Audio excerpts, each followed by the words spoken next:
How we doing, guys? Fly I'm going to tie here this evening for you is a hare's ear muddler. I first learned about this pattern from Dave Downey. Seen him tying it on his YouTube channel, and he was ranting and raving about how good it is, how much fish it catches, and I thought to myself, right, I'm going to need to tie one of these up, see if it's as good as he's saying. And I must say, it's as every bit as good and more. This fly catches a lot of fish. It really does. So without further ado, let's crack on while tying here. The hook I'm tying on is a hook-kamasan B175 size 12. What I've done there was I've stripped a few fibres off a brown partridge feather and I've tied that in as the tail. And now what I'm going to apply is a flat gold tinsel rub. Lock that in. Right, you'll see that I've left quite a bit of space there at the eye of the fly. You'll see why when we get down to that stage. So that's my tail tied on, my gold tinsel rub. What I'm going to do now is I'm going to apply some beeswax to my tie and silk, and I'm going to apply the rabbit's fur, hence the hare's ear muddler. So there's my rabbit skin, there we are. That's just a basic wee patch of rabbit's fur. So it is. Now when you're doing this seedless nonsense here, get rid of that under fur. That's no good. Don't want that in the fly. So you just tease all them wee bits off. It's just the tops of the fur that you want on the fly. So it is. So that's one wee pinch tied on. I'm going to add on another one. And again, the under fur, just get rid of it. No good deal at all. So it's not. It's the tops. It's the tops of the fur you're wanting.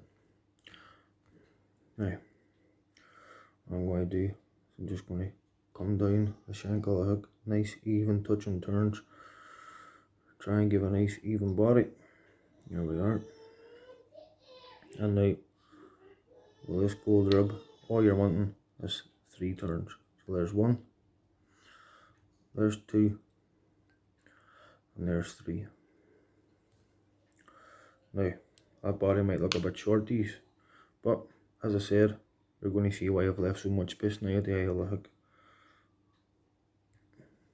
Now I'm going to apply a wing to this fly, and the wing material is this. It's called Gold Marble Flash, and what it is basically, it's just gold tinsel with black speckles running through it, and just gives a lovely effect in the water, a lovely shine. And the trout they really do go nuts for it. And what I'm going to do, I'm going to bring that under my tie and silk, pull it up over the shank of the hook, just like that, pull that half back, and then tie it on. So that's that locked in. Now as you can see, the wing's in 2 halves. Now how we fix that problem is, pinch it with your finger and your thumb, just slightly push forward and catch the end of it, and there we go. That's beautiful. Now I'm doing so, you will see that gives you a slight wee hump there at the front of the fly. Never worry about it. It makes no difference to the fly whatsoever. It really doesn't. So there you are, your wing sitting pretty. Take your scissors and at an angle, cut your wing just nearly as long as your tail. That puts a nice flared taper in the wing. That looks good to me. Now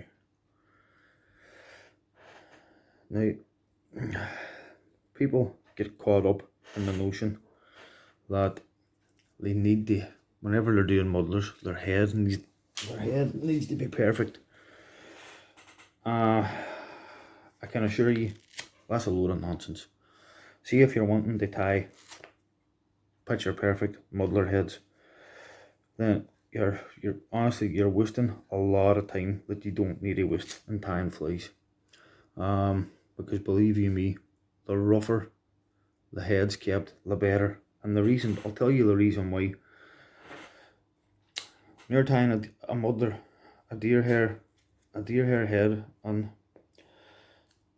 the reason that the trout go nuts for it is because on the water, the deer hair head creates a wake in the water. If you're fishing it in a floating line, now, if you fish it how I fish it in an intermediate, a very slow intermediate line. And if you fish a muddler that way, then whenever you're stripping the muddler back under the water, then the rougher that head is, what it does is it creates a bubbling effect under the water, and the trout go ballistic for it. Anyway, that's about as much deer hair as I'm going to use. Alright, I'm going to catch that in there like that. Right there. That's better. Right, that's about as long as I want it there. When I catch that on the gap, I'm going to give it just 1, 2 loose turns. Now, just forward of the eye, I'm just going to trim that. This is a trick I learned to do from watching Ryan Houston's fly tying videos, and you'll see why I do it now. So, and then just let the deer hair spin and spin and spin and spin. There we are. Let me see what that's like. So what I've done there with the guard hairs, I've created a hackle. And now with the deer hair collar, I'm going to create my muddler head. Well, it's up right. In fact, using that wee technique, strumming it just forward the lay of the hook, I've all basically more or less already created the muddler head. Well, if you just work all that back. Now, the last time I spent a full day fishing muddlers was in the Galloway Hills with 2 good friends of mine, Chris Gordon and John Wilson. And I tied up a few of these flies for John Wilson, and honestly, he was in shock and awe at how good it worked. The trout were jumping out of the water to get at it. The way they were slamming it, they were just going nuts for it. John was catching. In fact, he was catching them 2 at a time. He had double hookups and everything on them. So he did. And don't take my word for it. Just get them tied up, get out there and try them. So there we are. I've worked all that deer hair back. What I'm going to do now is I'm just going to finish the fly. And when I say we had a great day on them, the way I tied them was a lot. I'm tying this slightly neater just for the purposes of the video. See the way I tie them when I'm actually fishing them? I just leave them really, really rough and ready and strip them fast through the water, and honestly you wouldn't believe the results you get with it. I must say, Dave Downey nailed it in the head when he tied this fly. It really is that good. So it is. So I'm just going to snip that off. Now, just have a wee bit of a tidy up to do in the head. Just not much, just a wee bit. Holding your scissors at an angle. Try and keep the same angle all the way around, and I'll give you that nice cone shape in the head. It's totally dependent on the man fishing the fly. You can make it as compact and as tight as you want, or as rough and as bushy as you want. It's totally dependent on the man fishing it, but this is the way I like to leave it. So it is. I think it works phenomenal. I really do. I've fished this fly as far up as Glencoe and Fort William, and I've took it down as far as Dumfries and Galloway, and no matter where you fish this fly, it just catches fish. So it's just that simple. That's how good it is. What I like to do, I always like to trim the bottom slightly flatter than the top. I just think it looks better. I think it fishes better in the water. But that's just my opinion. Just because that's the way I like to do it. It's not to say it's the way you need to do it. Now we just tidy up this side.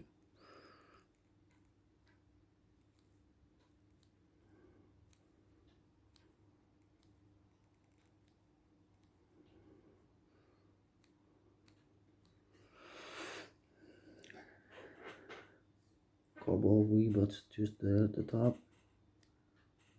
And there. Yeah. Let me take a bit more off that side. Right.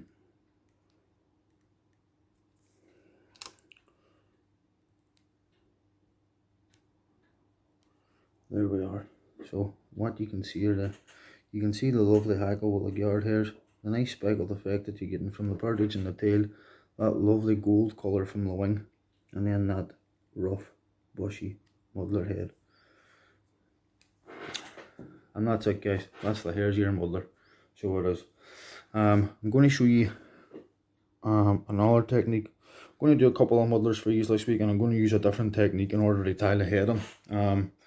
Muddlers sometimes is a fly that people kind of shy away from tying because they think they need to get a perfect deer hair head and all. It's nonsense. It's nonsense. See that sitting like that? Now, anybody will tell you that's probably one of the roughest muddler heads you'll see, but that's the way I love to fish that fly, and it's because of the results that it gives you. It's just that good. But everybody has their own way of doing things, I suppose. One last thing that I'm going to do is just apply a wee touch of varnish to the front of that. But I'm going to do a couple of muddlers for you this week. Next one I'm going to do is the Clark Bumble muddler. I incorporate a blue jay hackle on it, but that's all I'm going to say for now. I'm not going to say any more. But listen, thanks very much, folks, for watching the video. Listen, get your pals on board. Get them onto the channel. Subscribe, hit the thumbs up button, leave comments, ask me questions, challenge me. That's what I'm here for. That's us guys doing these videos not online. That's what we're here to share our experiences and our knowledge with everyone else. That's what it's all about. But anyway, folks, thanks for watching, and tight lines, everyone. See you soon.